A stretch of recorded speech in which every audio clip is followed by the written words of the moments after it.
Adesso non come prima.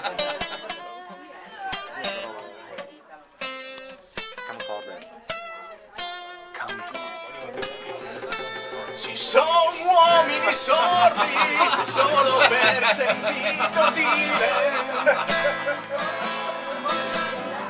perché han paura del sesso, della smania di successo.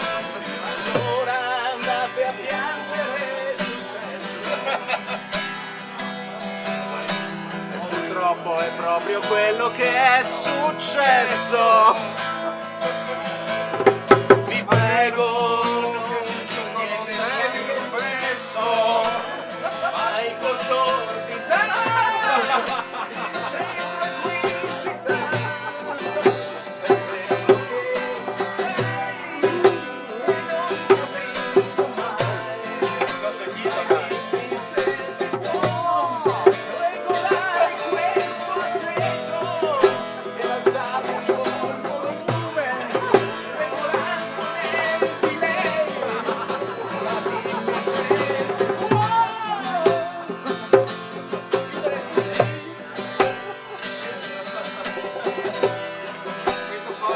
È blasfemia, qui non siamo in centro, e se un uomo è senza udito è soltanto un uomo sordo.